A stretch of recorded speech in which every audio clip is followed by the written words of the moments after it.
Hello guys, hope all of you well. So guys, this video is about functions 2.0 as I discussed in first video of the functions, that in this video like this is an extension to that video क्योंकि वो ज़्यादा लंबी हो जाती है इसलिए I just didn't discuss all these things in that, but all the things that we're gonna discuss in this are the part of functions, but हम अलग से इसलिए पढ़ रहे हैं so that we can entirely focus on these things. ठीक है जी. तो यार let me just start without any delay. Let's suppose if it's given to us that f of x is a function which is let's suppose 3x plus 7. ठीक है जी. अब मैं बोलता हूँ यार f of 1 निकालना है. तो यार f of 1 आप सबको पता है क्या होता है, 3 of 1 plus x. तो 3 plus 7 that means it is equal to 10, so f of 1 will be equals to 10. तो यार अब मुझे एक बात बताओ कि बेसिकली डोमेन रेंज का जब भी नाम आता है तो आप लोगों को पता है कि यार डोमेन क्या होता है. बेसिकली डोमेन होता है all values of X for which the function exists. मतलब और रेंज. अच्छा तो देखो क्या मतलब होता है डोमेन का. डोमेन का मतलब होता है all values of X for which the function exist. Exist का मतलब कि एग्जिस्ट का क्या मतलब होता है. देखो दो चीज़ें होती हैं. नॉन एग्जिस्ट क्या चीज़ होती है पहले ये देखते हैं. नॉन एग्जिस्ट कौन सा फंक्शन होता है. नॉन एग्जिस्ट वो फंक्शन होता है जो कि अनडिफाइंड होता है. अनडिफाइंड होता है. अनडिफाइंड कौन सी चीज़ होती है. अनडिफाइंड वो चीज़ होती है जिसमें मैथ एरर आ रहा होता है. ठीक है ना. तो मैथ एरर बहुत सारे केसेस में आएगा, अभी मैं वो सारे डिस्कस करता हूँ, लेकिन पहले बस ये बता दूँ कि नॉन एग्जिस्ट क्या होता है. ठीक है. और एग्जिस्ट क्या होता है. तो एग्जिस्ट होता है भाई लेट्स सपोज जो कि डिफाइंड होता है. ठीक है. मतलब जो जिसकी एक वैल्यूज़ आती हैं. Values can be calculated. ठीक है जी. तो देखो अब फंक्शंस और ये सब चीज़ें कब डिफाइंड होती हैं कब अनडिफाइंड होती हैं ये सब हमें पढ़ना है. Now what are ranges. Basically range जो है वो क्या होती है.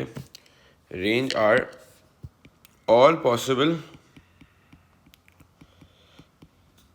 Outcomes output all possible outputs of the function. ठीक है जी. अच्छा अब डोमेन जो है ना यार वो होती है एक्स वैल्यूज़, और क्योंकि इनपुट एक्स वैल्यूज़ ही होती हैं और आउटपुट क्या होते हैं एफ एक्स होते हैं. तो ये बात ना आपने याद रखनी है. अब देखो यार डोमेन की तरफ मूव करते हैं पहले कि डोमेन क्या होती हैं. तो देखो डोमेन के basic possible all values of X for which the function exist करते हुए आया था कि all possible output of the function are ranges. ये लिखा था ना ऑल. हमारे सिलेबस में मतलब जो हमें कवर करना है वो 3 केसेस हैं. ठीक है. डोमेन. तो लेट्स सपोज सबसे पहला केस करते हैं यार केस 1. अब केस 1 क्या है. देखो लेट्स सपोज अगर आपके पास कोई फंक्शन है F of x equals to under root X. ठीक है जी. अगर ये गिवन है, अब मुझे ना यार इसकी डोमेन डिफाइन करनी है. Find the domain. अब ये गिवन है फाइंड द डोमेन. अब देखो जब डोमेन फाइंड करनी होगी ना तो बेसिकली मुझे क्या करना होगा. मुझे ये चीज़ चेक करनी होगी कि यार इसके अंदर कौन कौन सी एक्स की वैल्यूज जा सकती हैं कि फंक्शन काम करना नहीं छोड़ेगा.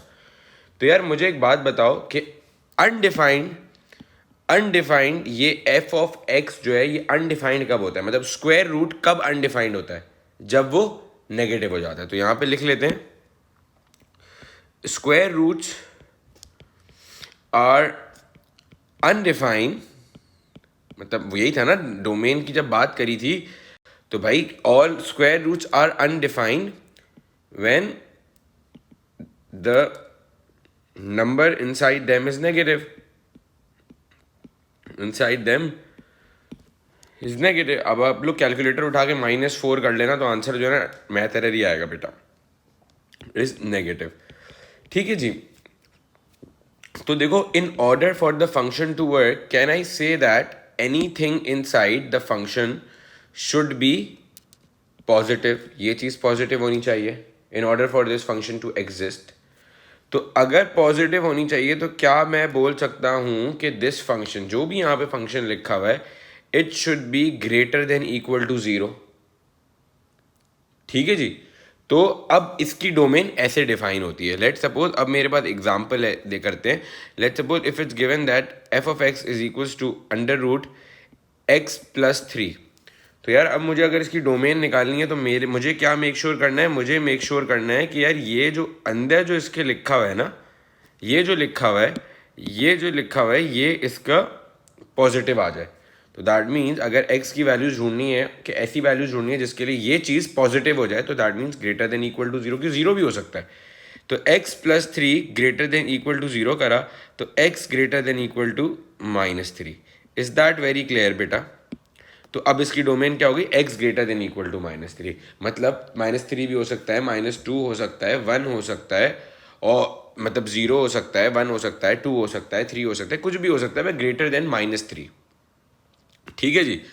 अब यार देखो, अगर इसको, इस डोमेन को मुझे अगर डिफाइन करना होगा, मतलब ये तो बड़े सिंपल तरीके से लिख दिया। अगर मुझे इसकी सेट फॉर्म में लिखना होगा, इसका सेट फॉर्म में आंसर कैसे आएगा? अब देखो, सेट फॉर्म आपको मैं अभी से समझा देता हूँ। देखो, सेट फॉर्म को करने के लिए दो बातें समझ लो, सही है, कि सेट की फॉर्म में आंसर देना है। ठीक है, देखो बेटा, जब भी ये बार ब्रैकेट होगा ना, इसका मतलब होगा, बार ब्रैकेट का क्या मतलब होगा? बार ब्रैकेट का मतलब होगा इंक्लूडेड। ठीक है, राउंड ब्रैकेट का बेटा क्या मतलब होगा? Not included. ठीक है, और बेटा यूनियन का क्या मतलब होगा? टुगेदर। ये तीन बातें आपने याद करनी है। तो लेट्स सपोज अगर x प्लस 3 दिया हुआ है, x greater than equal to 3 दिया हुआ है, मतलब -3 या उससे बड़ी, तो क्या मैं बोल सकता हूँ -3 इंक्लूडेड है, कॉमा पॉजिटिव इन्फिनिटी। क्योंकि देखो, -3 से बड़ी तो फिर कोई भी वैल्यू हो सकती है और वो पॉजिटिव इन्फिनिटी तक जाएगी। अच्छा, सिंस द इन्फिनिटी के साथ जो है ना, हमेशा बेटा राउंड ब्रैकेट आता है, क्योंकि इन्फिनिटी की वैल्यू सिंस डिफाइन नहीं होती, तो इसलिए इसके साथ आता है राउंड ब्रैकेट। ठीक है जी। अब इस तरह के और भी क्वेश्चंस भी करते हैं, but let's just move on to case 2। तो बेटा देखो, केस 2 क्या है? केस 2 है, लेट्स सपोज मेरा, कि अगर फॉर एग्जांपल इस केस का नाम है डिनोमिनेटर शुड नॉट बी 0, ऐसा ही नाम रख देते हैं इसका। उसका क्या था? Under root should not be negative, denominator should not be 0। तो देखो मेरा बच्चा, अगर फॉर एग्जांपल अगर आपके पास एक फंक्शन गिवन है f of x is equals to 1/x, तो यार मुझे एक बात बताना कि ये 1/x तो गिवन है, तो 1/x ये चीज़, ये पूरी चीज़ कब अनडिफाइंड होती है? देखो, ये जब अनडिफाइंड हो जाएगी जब डिनोमिनेटर में 0 आ जाएगा। सही है, क्या होता है? Whenever there is a 0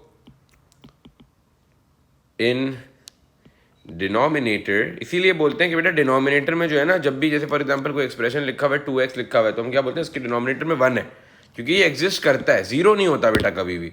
तो इसलिए whenever there is a 0 in the denominator, the function doesn't exist. ठीक है जी, डजंट एग्जिस्ट।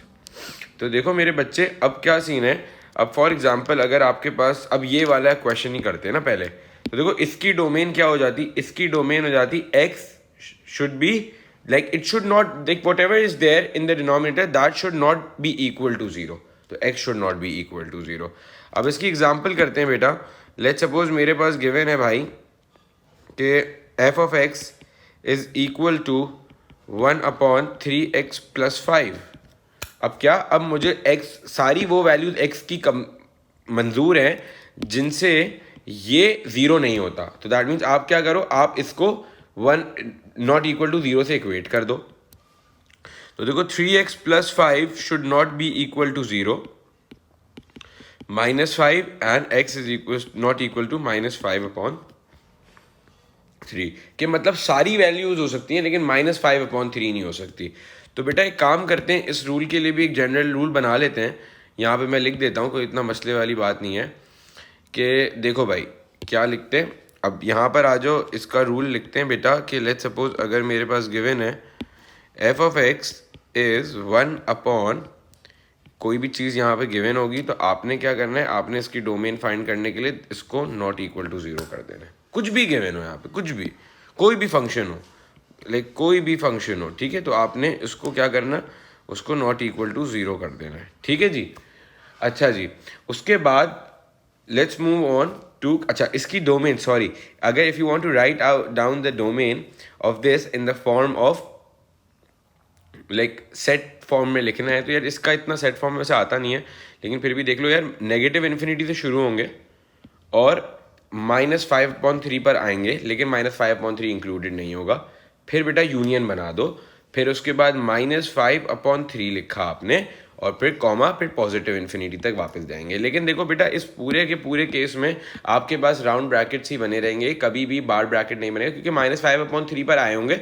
देखो लेट सपोज अगर मैं आपको नंबर लाइन बना के दिखाऊं, तो लेट सपोज अगर ये मेरी नंबर लाइन है, ठीक है, ये मेरा 0 है, तो -5/3 would be somewhere between over here, in between -1 and -2, ठीक है। तो लेट सपोज ये बेटा नेगेटिव इन्फिनिटी है और ये लेट सपोज मेरी पॉजिटिव इन्फिनिटी है, तो बेटा यहाँ से ये आ रहे होंगे चलते हुए यूं, फिर ये यहाँ पर रुक जाएंगे, ठीक है, या फिर यूं यहाँ से जाना शुरू करेंगे, लेकिन ये वाला जो पार्ट है ना बेटा, ये इंक्लूडेड नहीं होगा, ये जो -5/3 वाला पार्ट है, ठीक है।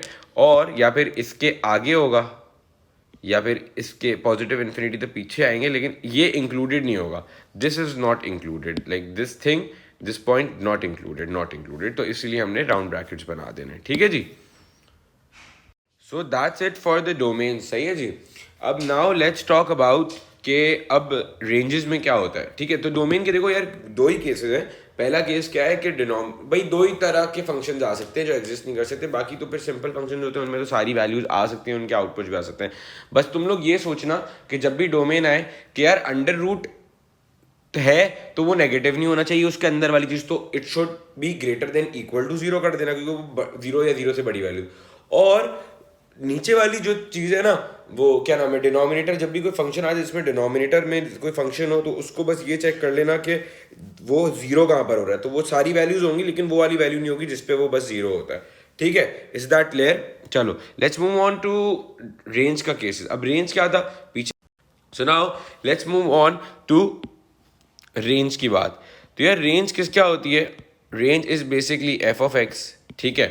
अब देखो इसके भी बेटा 3 केसेस हैं, मैं समझाता हूँ आपको। देखो बेटा, केस नंबर 1 की बात करते हैं।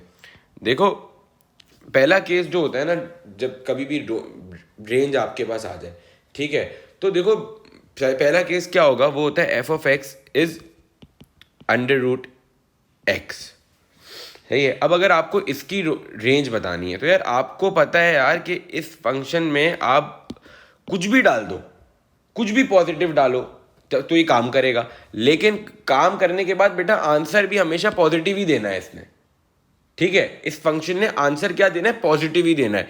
तो देखो f(x) should always be greater than equal to 0, since the output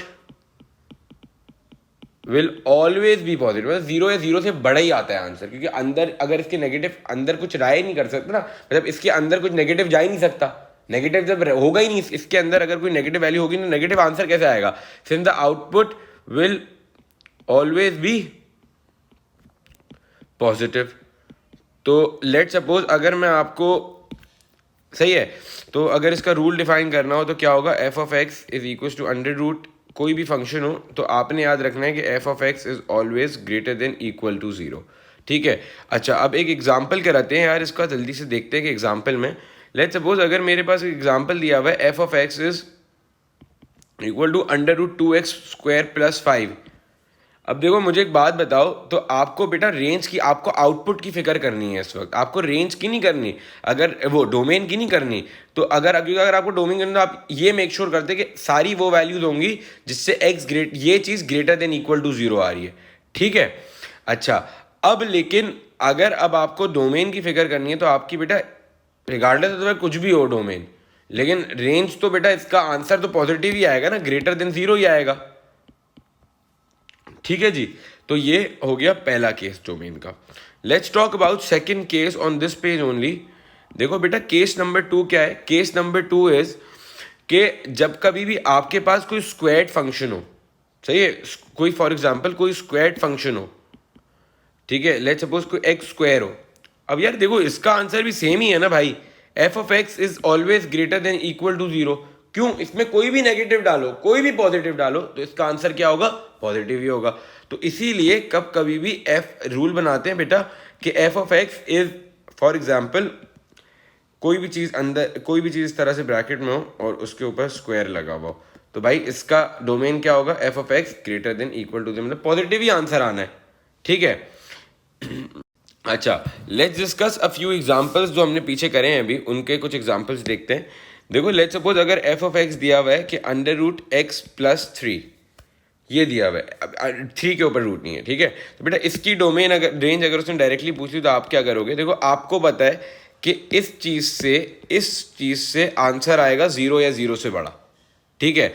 अब जब जीरो या जीरो से बड़ी कोई भी चीज में तीन ऐड होगा तो क्या मैं बोल सकता हूं थ्री, देखो इसका आंसर क्या होगा, इसका आंसर होगा greater than equal to zero. अब जब लेट सपोज सबसे छोटा आंसर होगा इसका जीरो, तो जब जीरो होगा इसके छोटा आंसर, तो जीरो में अगर थ्री ऐड होगा तो क्या हो जाएगा, f of x equal to three. तो भाई इसकी डोमेन क्या हो जाएगी, भाई इसकी डोमेन हो जाएगी f of x is greater than equal to three, ठीक है। अच्छा, all right, let's move on to the third case. अब देखो केस नंबर 3 में बेटा क्या है, case number 3 is about mod. For example अगर एफ ऑफ एक्स दिया हुआ है और अंडर रूट मॉड एक्स दिया हुआ है, तो देखो भाई इसके अंदर रिगार्डलेस ऑफ द फैक्ट कोई भी नेगेटिव या वैल्यू, पॉजिटिव या नेगेटिव वैल्यू जाए तो मॉड के अंदर से क्या बाहर पॉजिटिव ही निकलता है। तो इसलिए इसका आंसर भी क्या होगा, F of x is greater than equal to zero, क्योंकि जीरो या जीरो से पॉजिटिव ही आना है ना भाई आंसर, ठीक है जी। अच्छा, अब लेट सपोज अगर कोई इस तरह की चीज़ होती है कि f of x is for example equal to x square minus x minus six. अब देखो इसका और मॉड लगा हुआ होता, तो यार इसका आंसर क्या होता है, F of x is greater than equal to zero, क्योंकि इससे नेगेटिव आंसर आ ही नहीं सकता, कुछ भी हो नेगेटिव आंसर नहीं। आपको ये सोचना है कि आउटपुट इसका क्या आ सकता है, और आउटपुट में जब भी बात हो तो आप देख लो यार मिनिमम क्या हो सकता है, मतलब मिनिमम क्या आ सकता है, ठीक है। तो अब देखो यार, अब इसका भी रूल बना ही लेते हैं, सबके बनाए तो मॉड बनाया और अंदर ज़ीरो कर दिया, और आंसर क्या होगा, इसका answer will be f of x greater than equal to zero, ठीक है, क्योंकि इसका बेटा नेगेटिव आंसर हो नहीं सकता। Now let's just move on and talk about case number 3। अब देखो यार केस नंबर नहीं 4 है ना ये तो। अच्छा, केस नंबर 4 क्या है, case number 4 is about algebra, थोड़ा सा समझते हैं, ये एल्जेब्रिक केस की बात कर रहा हूँ। लेट्स सपोज बेटा गिवन है F of x is equals to 9 minus x, ठीक है। अब देखो यार इसमें ना आपको एक चीज़ समझ आनी चाहिए कि इस फंक्शन की डोमेन क्या होगी।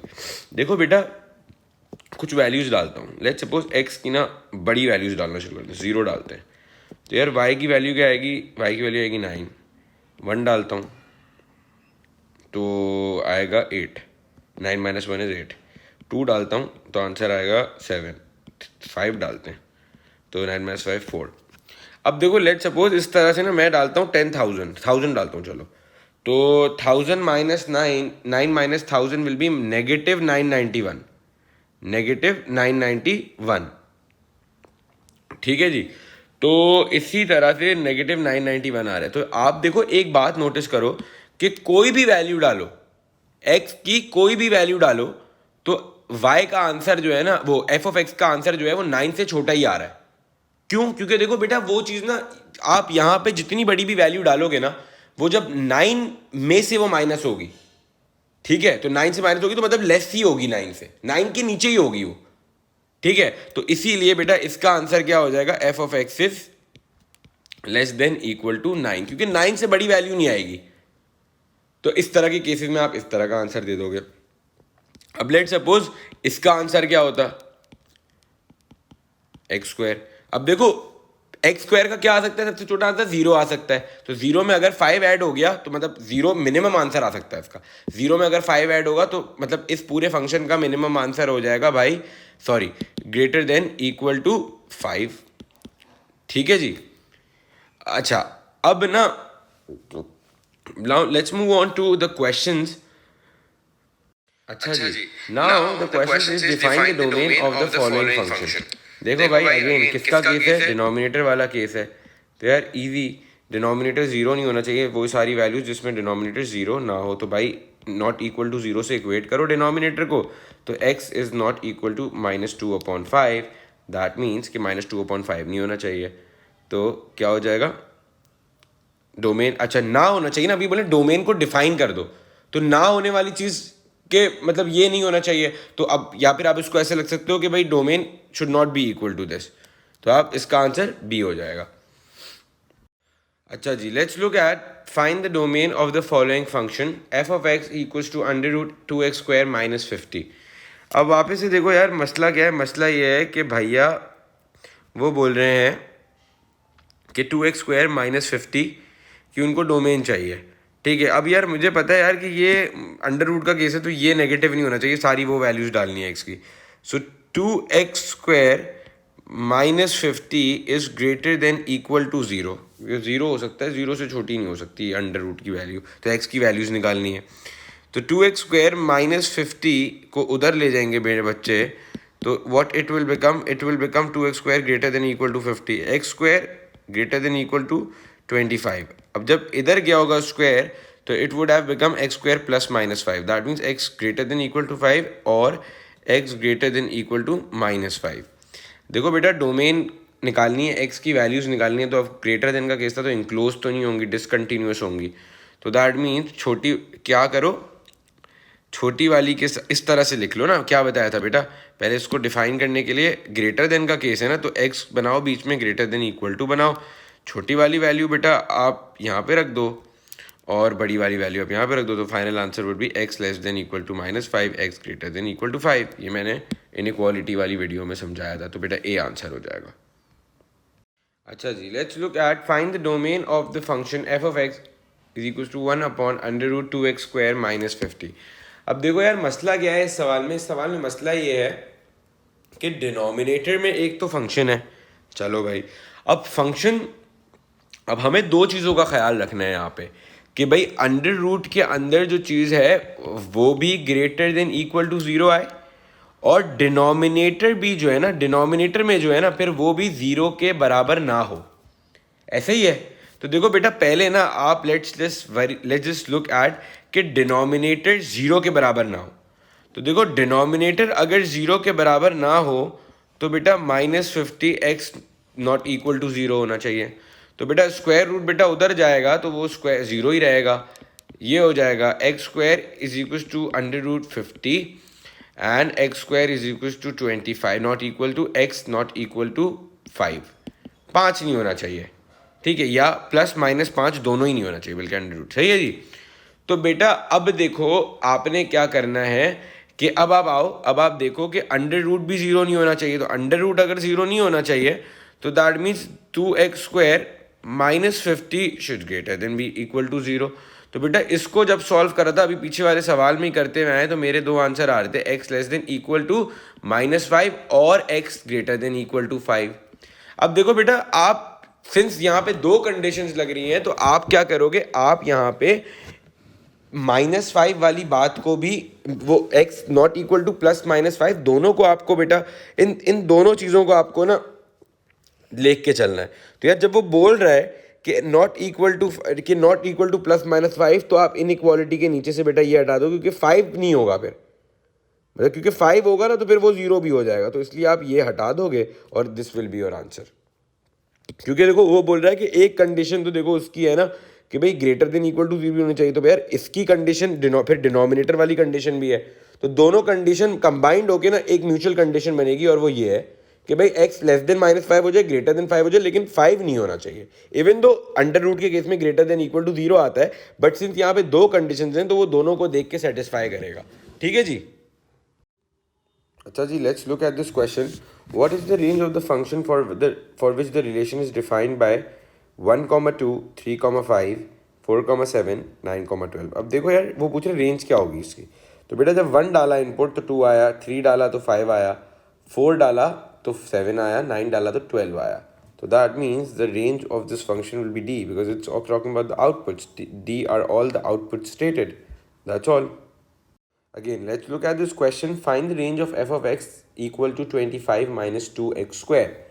अब देखो क्या गिवन है, ऑप्शंस पढ़ते हैं. All real values except for 25, all real values less than और equal to 25, all real values all negative values. तो देखो मैंने आपको बताया था लाइक प्रीवियस स्लाइड्स में कि जब कभी भी ऐसा कोई फंक्शन आ जाए, ये केस 4 था मेरे ख्याल में, ठीक है, मुझे याद पड़ता है केस 4 था. तो आपको क्या देखना है, आपने देखना है यार कि रिगार्डलेस ऑफ द फैक्ट ये वाली चीज़ कितनी भी बड़ी हो जाए, ये माइनस बेटा 25 से ही हो रही है. तो मतलब all real values less than और इक्वल टू 25, तो इसलिए आपका आंसर बी हो जाएगा. ठीक है जी. Let's move on to the next question. All right, question 14 देखते हैं. देखो, find the range of a real valued function h of x equal to √200 minus 10x. तो देखो बेटा, अब इसका क्या मतलब है, इसमें देखो इन्होंने ना कोई भी बात ये नहीं करी कि आपका कौन सा आंसर, मतलब कोई न्यूमेरिकल बात नहीं हुई हुई, ठीक है, और हमने ऐसे कोई क्वेश्चंस देखे भी नहीं है जिनमें न्यूमेरिकल बात नहीं हो रही हो. तो what are we going to do is basically हम जाएंगे और हम जाके ये देखेंगे कि ऑप्शंस पढ़ते हैं. देखो हमें ये पता है ना कि अगर मेरा H of x is a function such that it is √200 minus 10x. तो देखो I know that the domain should be such that, domain से क्या होगी, एच ऑफ मतलब पॉसिबल आउटकम्स इसके बेटा ग्रेटर देन इक्वल टू 0 ही होने. ठीक है ना, ये पता है हमें. चलो let's read the options now. It's is the all non negative number. तो यार यही सही आंसर लग रहा है क्योंकि नॉन नेगेटिव नंबर कौन सा होगा, 0 भी होता है और फिर 1 2 3 4 5 तक भी रखते हैं. अब ऑल रियल क्यों नहीं हो सकता बेटा, क्योंकि रियल जो है ना वो negative numbers are also real. All positive क्यों नहीं हो सकता, क्योंकि फिर 0 का क्या होगा, 0 is neither negative not positive number, वो 0 है, न्यूट्रल है. And all number except for 20, no this is not the case. So अब क्या करेंगे, तो A will be the answer. So that's it for this question. All right, let's move on to the next one. अब देखो यार, let's look at this question. It says that for which of the following functions is the range always less than और equal to 5. तो यार देखो मुझे ना एक बात बताओ, देखो हमने इस तरह का कोई केस पढ़ा भी नहीं है टू बी वेरी ऑनेस्ट, तो इसीलिए I am solving this question for you guys. देखो बेटा, आपने क्वाड्रेटिक पढ़ा था, जब क्वाड्रेटिक वाली वीडियो देखी होगी तो उसमें स्क्वायरिंग मेथड बताया था. स्क्वायरिंग मेथड में क्या बताया था बेटा, कि जो स्क्वायरिंग मेथड मैंने आपको एक बात की समझाई थी कि बेटा कभी भी जब भी इस फॉर्म में इक्वेशन होती है तो ए और बी, या फिर इनको मैंने इस तरह लिखा होगा एच स्क्वायर प्लस के, तो बेटा एच कॉमा के क्या होते हैं, मेरे टर्निंग पॉइंट्स होते हैं. और क्वाड्रेटिक कर्व के जो बेटा टर्निंग पॉइंट्स होते हैं वो बेसिकली कोई इस तरह की चीज़ होती है. ठीक है जी, तो ये वाले पॉइंट्स होते हैं. तो देखो बेटा, अब टर्निंग पॉइंट एच कॉमा के है, तो क्या मैं बोल सकता हूँ, और टर्निंग पॉइंट ही बेसिकली या तो मैक्सिमम पॉइंट होता है या फिर टर्निंग मिनिमम पॉइंट होता है. बेटा all of it is there in the quadratic वाला वीडियो, सही इनका एक्सप्लेनेशन है. तो बेटा अब वो बोल रहा है for which of the following is the range always less than और इक्वल टू 5. तो यार देखो दो केसेस होते हैं, एक ये हो गया और एक मिनिमम का केस होता है, और एक होता है बेटा मैक्सिमम का केस भी होता है. ठीक है, मैक्सिमम के केस में बेटा क्या होता है, इट्स समथिंग लाइक दिस. ठीक है ना, इस तरह की कोई चीज़ होती है. तो देखो बेटा एफ ऑफ एक्स इज, अब देखो वो बोल रहा है -5. अब देखो 2 -5, तो 2 -5, अच्छा ये पॉजिटिव फंक्शन है क्योंकि इसका 1 है, तो दैट मीन्स इसकी तो लेस देन और इक्वल टू रेंज हो ही नहीं सकती, क्योंकि इसकी रेंज होगी f of x is greater than equal to -5, तो ये तो नहीं हो सकता. ओके लेट्स, और 5 बोल रहा है, -5 बोल रहा है, इसलिए this is not an answer. अच्छा जी, let's talk about this one, the second case में बेटा क्या लिखा हुआ है, इट्स रिटन दैट -x², तो मतलब पहले तो मैक्सिमम की बात कर रहा हूँ, फिर इसका टर्निंग पॉइंट क्या है, टर्निंग पॉइंट इज -2, 5. तो बेटा टर्निंग पॉइंट से नीचे ही होती है ना मैक्सिमम की रेंज, तो f of x is less than equal to 5, तो the option will be B. ठीक है जी. अच्छा, अब लेस देन क्यों होती है, क्यों देखो बेटा इसके 5 टर्निंग पॉइंट ये है ना, क्या इसके ऊपर कोई इसकी वैल्यू होगी इस फंक्शन की. देखो अगर ये मेरा टर्निंग पॉइंट है तो मतलब ये इससे ऊपर बेटा कोई वैल्यू नहीं होगी ना मेरे फंक्शन की, तो दैट मीन्स कि इसके नीचे सारी वैल्यूज होंगी, तो लास्ट मैक्सिमम वैल्यू जो होगी ना इस फंक्शन की वो बेटा लेस देन इक्वल टू 5 होगी, और मैक्सिमम पॉइंट भी यही होगा क्योंकि टर्निंग पॉइंट है, इससे फिर वो नीचे आने लगेगा मैक्सिमम फंक्शन. ठीक है जी. अच्छा यार, फंक्शंस का भी एक बहुत छोटा सा पार्ट देख लेते हैं, that is called transformations of function. इसमें बेटा 4 केस पढ़ाऊंगा और वो 4 केसेस के बाद एक क्वेश्चन करेंगे जिसकी प्रैक्टिस करेंगे, सब हो जाएगा इसके बाद। ट्रांसफॉर्मेशन ऑफ फंक्शंस, ठीक है बेटा। अब देखो आपने क्या करना है, आपने all what you need to do in this is, देखो मैंने ट्रांसफॉर्मेशंस बेसिकली 3 तरह की हैं, ठीक है। एक बेटा रिफ्लेक्शन है जो मैंने आपको कोऑर्डिनेट ज्योमेट्री में पढ़ा दिया, ठीक है। और बेटा फिर स्ट्रेच है जो कि हमारे सिलेबस का अभी पार्ट है नहीं, ठीक है। और बेटा एक है तीसरा वाला जो है वो क्या है, ट्रांसलेशन है, ठीक है। ट्रांसलेशन क्या होती है, अब देखो ट्रांसलेशन जो होती है ना, ट्रांसफॉर्मेशन का मतलब क्या होता है, ट्रांसफॉर्मेशन का मतलब होता है change in the original function, सही है, ओरिजिनल फंक्शन। तो देखो बेटा जब भी कभी ट्रांसफॉर्मेशन लगेगा ना, तो रिफ्लेक्शन में क्या होगा कि कहीं आगे पीछे रिफ्लेक्ट होकर कुछ उल्टा हो जाएगा। स्ट्रेच में क्या होगा कि वो या तो बड़ा हो जाएगा या छोटा हो जाएगा। ट्रांसलेशन में क्या होगा, वो सिर्फ मूव करेगा, मूवमेंट होती है इसमें, मूवमेंट, ठीक है। तो देखो बेटा let suppose f of x अगर मेरा कोई फंक्शन है, ये this is O G function, original function. तो बेटा अगर तो ऐसे हो रहा है कि f of x is what, अच्छा अब अगर मुझे देखना है 2 मिनट, अब फॉर एग्जांपल अगर F of x plus a हो रहा है तो इसका मतलब क्या होगा, ये याद रखना, movement of the curve by a units, by a units to left. मतलब कि लेफ्ट का मतलब है कि एक्स एक्सिस में वो लेफ्ट पे मूव कर रहा है 2 यूनिट से। लेट सपोज बेटा अगर फंक्शन है एफ ऑफ एक्स माइनस ए हो गया, ओरिजिनल एफ ऑफ एक्स था, अब एक्स माइनस ए हो गया, इसका मतलब क्या होगा, movement of the curve, movement of the curve by a, oh no sorry यार मैं ये लिखना भूल गया, इसको सही से 2 मिनट में सही कर। तो देखो जी जब भी लिखा हुआ है कि f of x minus a लिखा हुआ है तो उसका मतलब है movement of the curve by a units to the right in the x axis. अच्छा देखो ये एक्स एक्सिस में जब भी मूवमेंट होगी, एक्स एक्सिस में बेटा जब भी मूवमेंट होगी मेरे बच्चे, याद रखना कि वो मूवमेंट या तो लेफ्ट होगी या राइट होगी। Let's suppose if this is the x axis, तो देखो या तो मेरा अगर पॉइंट यहाँ पर है तो या तो वो इधर जा सकता है या तो वो फिर इधर आ सकता है, ठीक है जी। तो एक्स एक्सिस में मूवमेंट क्या होती है, राइट और लेफ्ट होती है। Okay now let's just look at, अच्छा जी इसको यहाँ पे रखते हैं, 2 सेकेंड, इसको थोड़ा सा छोटा भी कर देते हैं। Alright now let's just move on कि अगर एफ ऑफ एक्स प्लस ए होता, मतलब बाहर अगर ए ऐड हो रहा होता तो मतलब क्या होगा, मूवमेंट ऑफ द कर्व